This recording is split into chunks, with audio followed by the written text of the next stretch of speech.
People don't like to talk about the things that really scare them. Clowns, buried alive, losing control of your mind. That's what Jesse was into. He always had to dig into the stuff that gets under your skin, the kind of fears you shove to the back of your mind and hope they never see daylight. That's how this whole nightmare started. Jesse Myers, my cousin, was one of those guys who had to know everything about the past. He wasn't some curious kid. Nah, he was the confident type, the kind who thought the world hadn't uncovered enough truths and he was going to be the guy to do it. He'd been obsessed with this clown legend for years. A story about a clown buried back in 1913. Some obscure tale no one cared about but him. But for Jesse, this wasn't just some local ghost story. It was his life's work. And that's how he roped us into it. Raymond, my other cousin, wasn't the type to take this crap seriously, but he got dragged along, mostly because of his girlfriend, Becca Lynn. Now Becca was different, sensitive, always nervous, like she was afraid of things that hadn't happened yet. She was the opposite of Jesse, who was all fire and arrogance. And me? I just came for the ride. We found ourselves in the musty old town library. Jesse had his little makeshift presentation ready, photos, articles, maps, and this crusty old journal that probably hadn't seen daylight since the 1930s. He was practically giddy. I could feel his ego swelling as he laid out every detail. "There's proof," Jesse said, slamming down a faded black and white photo of the circus. "This clown was real. The disappearances, they weren't just rumors. Look at these articles. Every year someone went missing around the time the circus came to town. And the clown, he was always there." Raymond snorted, lounging back in his chair, looking at the photo like it was a joke. "Come on, Jesse, a killer clown? We've all seen that movie. This isn't some Pennywise thing. It's just a freaky guy in makeup." Jesse's eyes flared up, but he kept his cool. "This isn't a movie, Ray. It's history. There's more to it than you think. This clown didn't just kill people. He could get into your head, make you see things, believe things that weren't real." Becca shifted in her seat. I could see her grip tighten on the armrest, her knuckles turning white. "What do you mean? Get into your head?" she asked, her voice shaky, almost too quiet to hear. Jesse leaned in, feeding off the tension.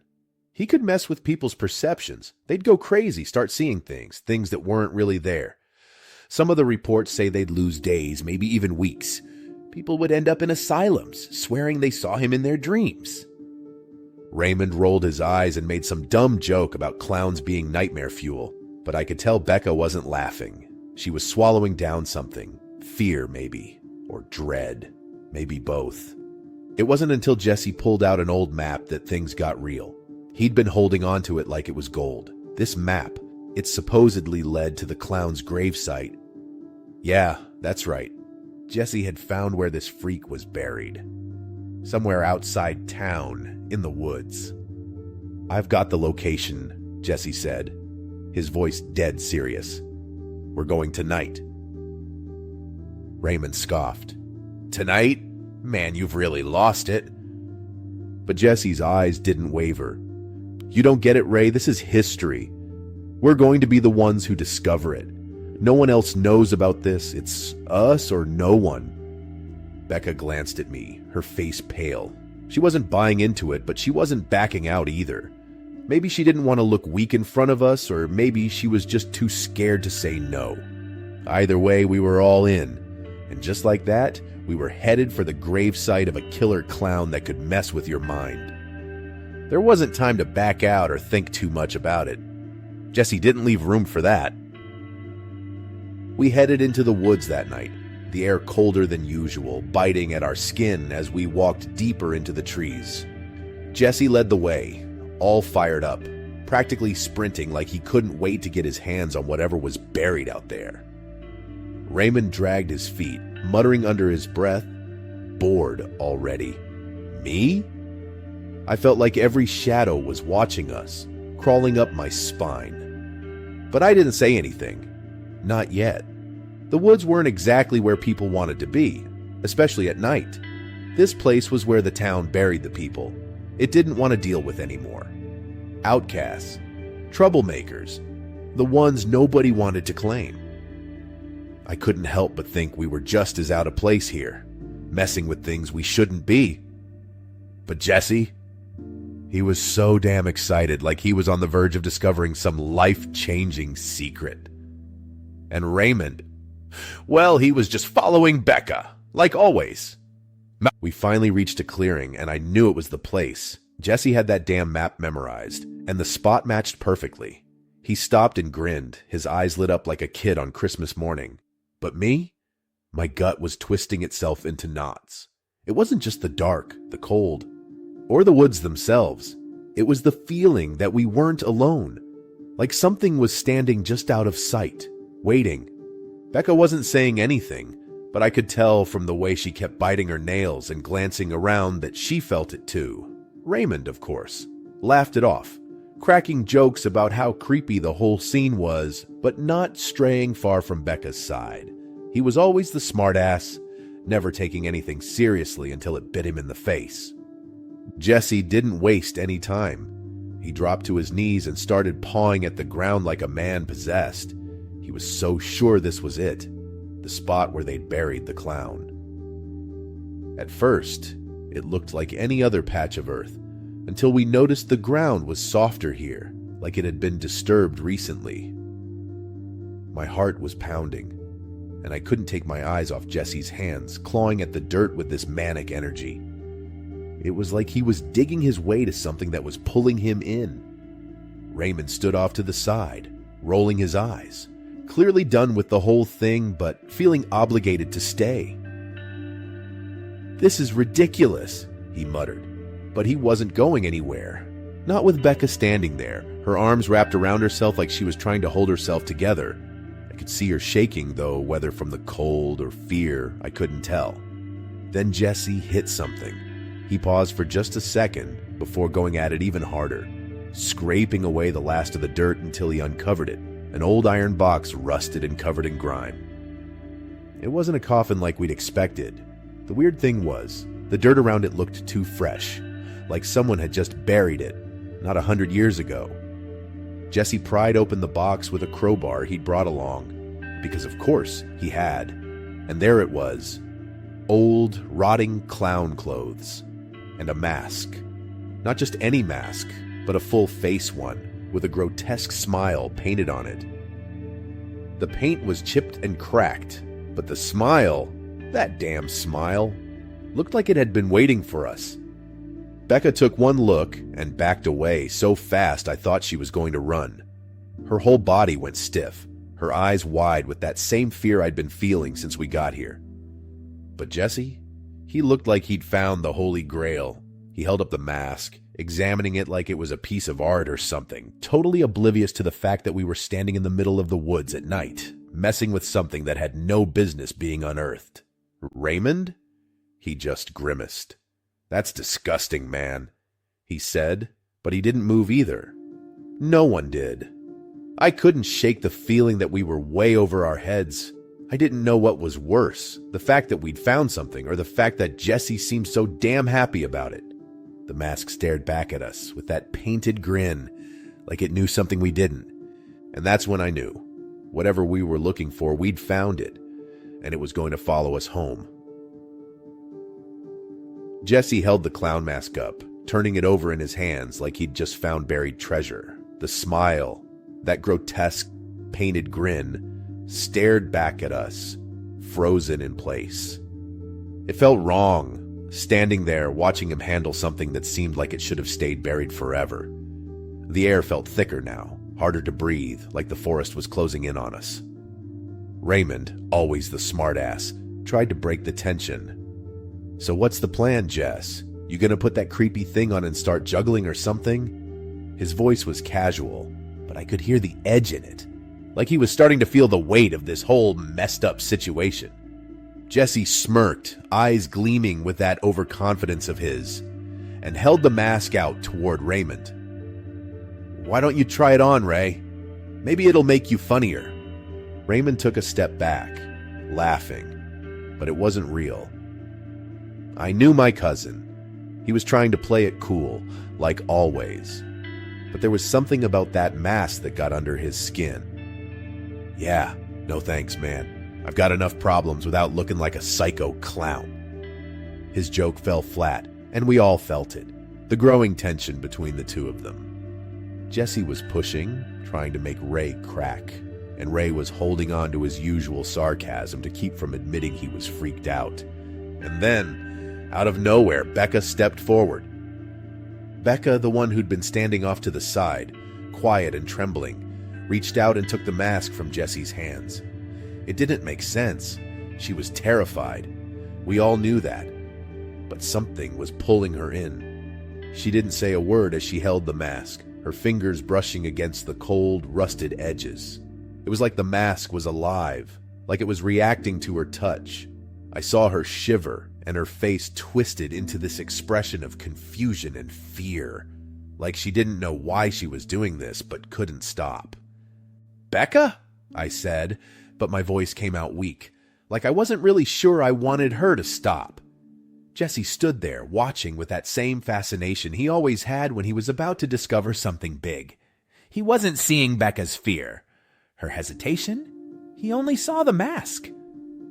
Slowly, like she was in a trance, Becca lifted the mask toward her face. I wanted to shout at her to stop, but I didn't. None of us did. We were all stuck, watching. The moment the mask touched her skin, her whole body jolted like she'd been shocked. Her eyes glazed over, and she stumbled back a step. "Becca!" Raymond called, his voice breaking through the tension, but it was too late. The mask had covered her eyes, and something changed. She wasn't just wearing it, she was seeing something else. Her body went rigid, her breathing shallow. I could see her fingers twitching, the mask clinging to her like it was part of her now. She swayed on her feet, her lips parting as if she was about to speak, but nothing came out. And then, her eyes, what I could see of them through the mask, they weren't hers anymore. They were wide, staring into something none of us could see. "Becca, take it off," I whispered, but she wasn't listening. Then she spoke, her voice hollow. I see them. The circus. The faces. They're laughing. They won't stop." Her voice sent a chill down my spine. Raymond, panic rising in his voice, lunged forward and yanked the mask off her face. It came off with a loud gasp from Becca, like she'd been holding her breath the entire time. She collapsed to the ground, her chest heaving as she sucked in air, her whole body trembling like she'd just been pulled out of a nightmare. Raymond dropped the mask like it had burned him, staring at Becca with wide eyes. "What the hell was that?" he muttered, his hands shaking. Becca clutched her head, gasping for air, but she couldn't stop shaking. Her eyes darted around wildly, like she was still seeing things we couldn't. "I saw them. The circus. The people, they were laughing, but they were screaming too!" Her voice cracked and I felt a pit forming in my stomach. Whatever she'd seen wasn't just a hallucination. It was something real, something that had reached out through that mask and touched her. Jesse, of course, was still fascinated, leaning closer to the mask on the ground, totally ignoring Becca's distress. "It's incredible," he muttered. "It really does something to you. Maybe it's like a hallucination, or some kind of mental link to the past." "Are you kidding me?" Raymond snapped, finally shaking off his fear. "Becca's freaking out, and you're talking about mental links. You saw what just happened." Before Jesse could argue, we heard it. Laughter, low, guttural, like it was coming from all around us. The trees seemed to close in, the darkness thickening, pressing against our skin. At first it was faint, like it could have been the wind. But no, it wasn't the wind. It was laughter, inhuman, rasping and mocking. Becca's eyes widened, her face going pale. "No! No! It's them! It's the same! They're here!" Raymond's bravado melted away. "What the hell is that?" Jesse, trying to hold on to his confidence, laughed it off. "Come on, guys, it's just the wind. It's late. We're in the woods. You're letting your imaginations get to you." But the sound grew louder, closer. We had to leave. It wasn't just a feeling anymore. It was a certainty, thick in the air, like every breath I took was filled with dread. Becca was still pale and shaking, her hands clutched into fists at her sides, and Raymond, well, for once he wasn't cracking jokes. His eyes were darting around, wide, the same nervous energy that I felt creeping into his voice. "We should go," he muttered, his voice tight, like he didn't want to admit how freaked out he really was.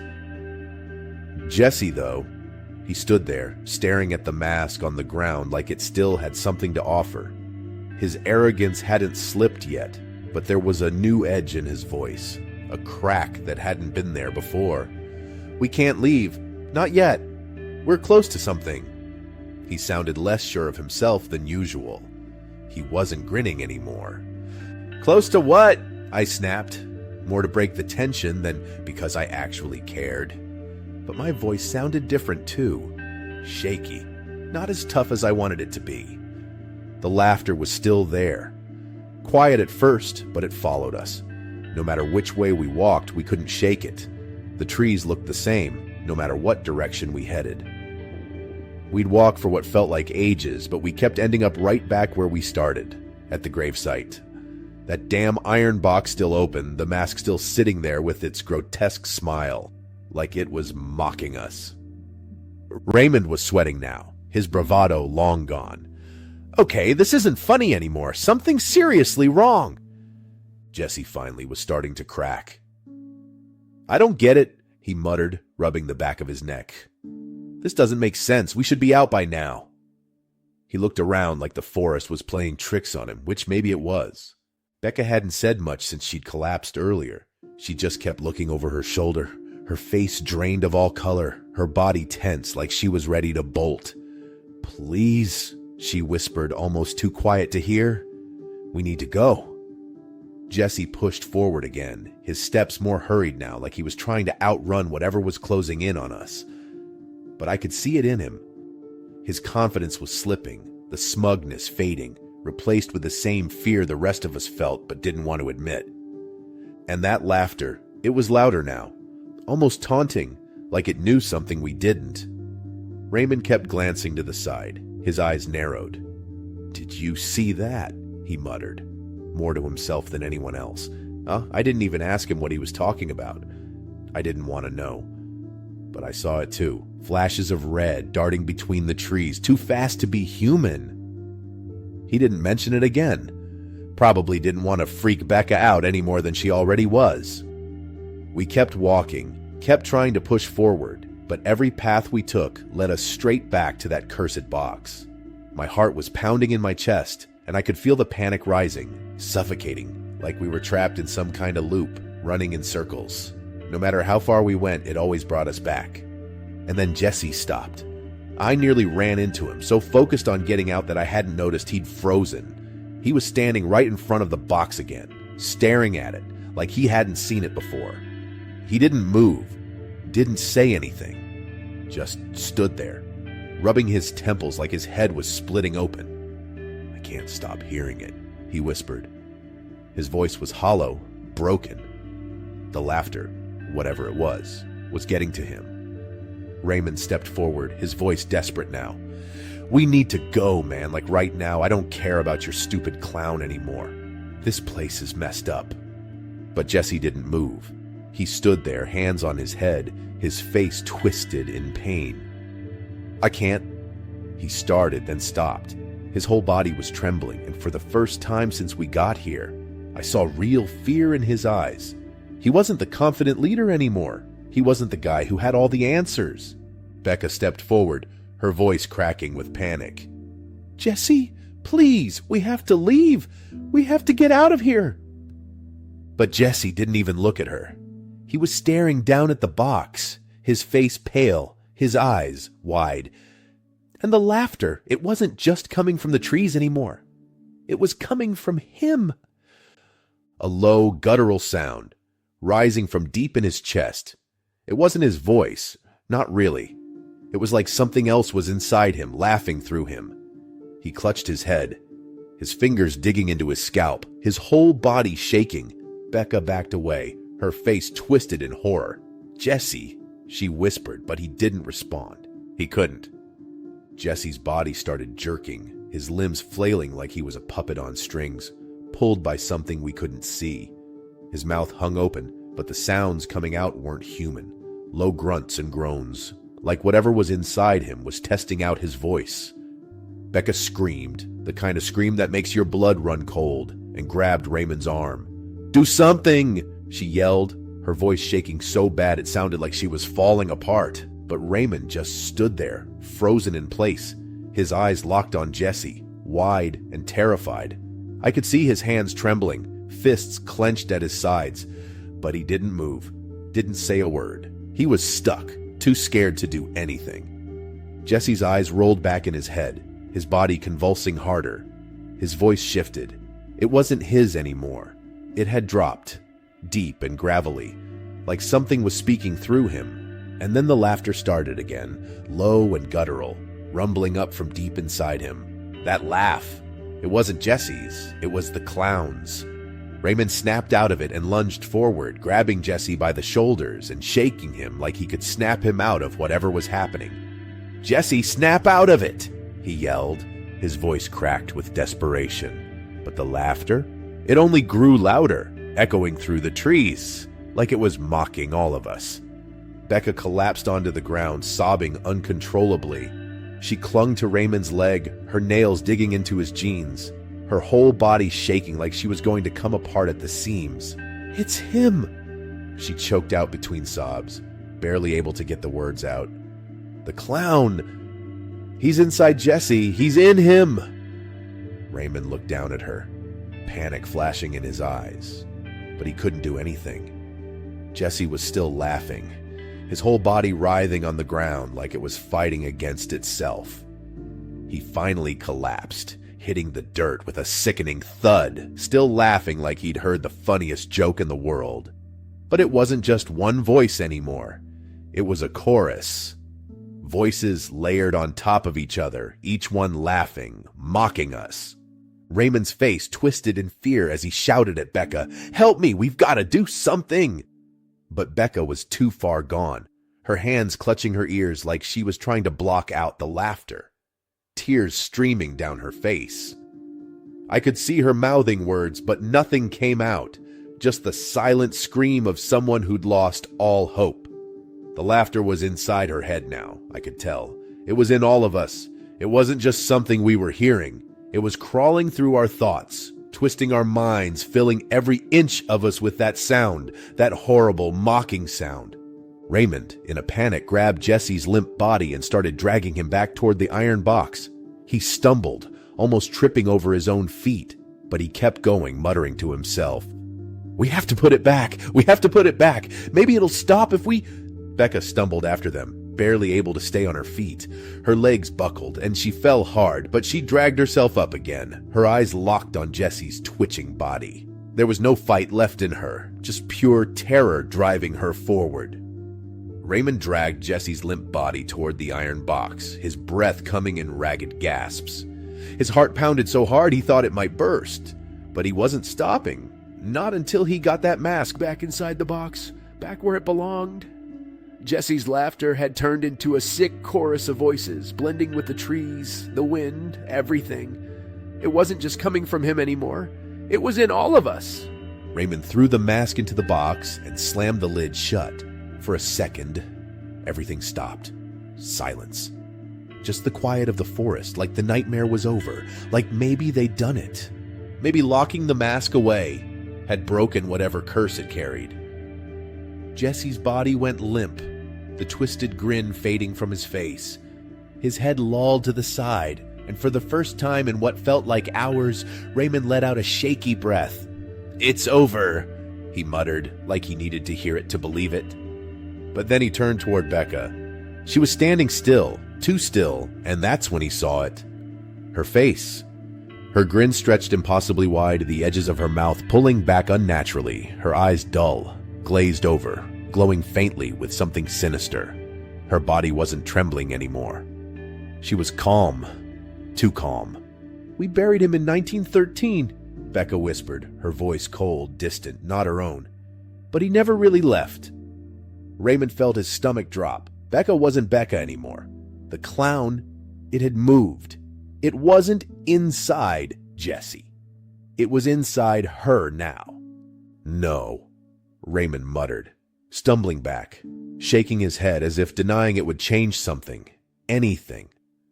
No, Becca. But she didn't move, didn't even flinch. Her grin stayed in place, wide and unnatural, like a mask glued to her face. "He's in me now," she said, her voice soft but chilling. "And he's never going to let you go." Raymond wanted to run. He needed to run. But his legs were frozen, locked in place, just like when he watched Jessie lose himself. Becca's hand shot out, gripping his arm. Her touch wasn't soft anymore.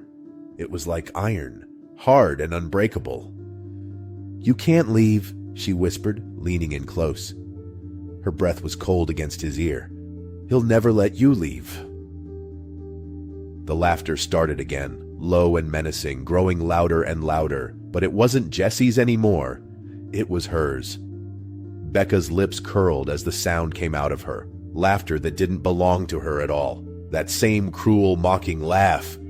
Raymond yanked his arm free, the panic setting in, taking over. He didn't think, he just ran. He bolted into the trees, pushing branches and thorns out of his way, his lungs burning with every breath.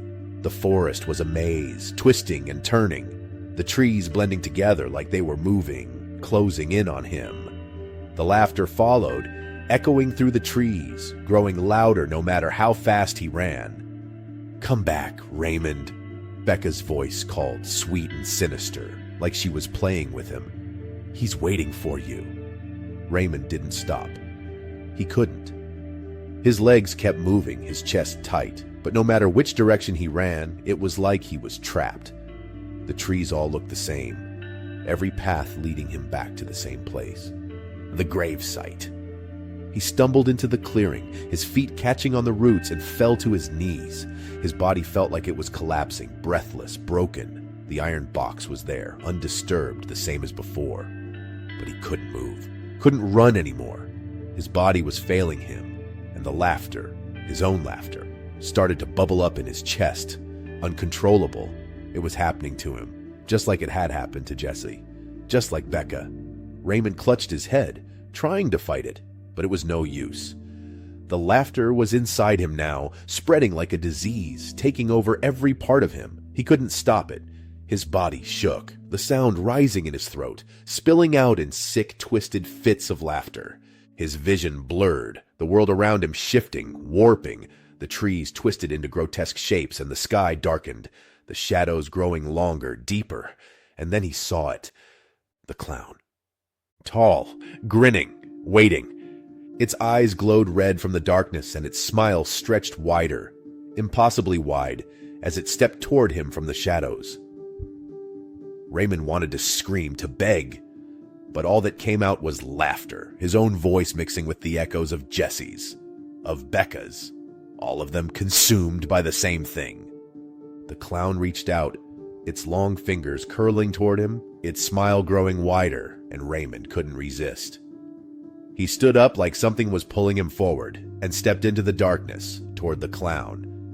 The last thing he heard before everything went black was his own laughter mingling with the others as the clown welcomed him into its eternal circus of horrors. Then, silence. The forest was quiet once more. The iron box lay undisturbed, the grave site hidden in the shadows of the trees. The laughter was gone. But the clown had claimed 3 more souls, just like it had in 1913.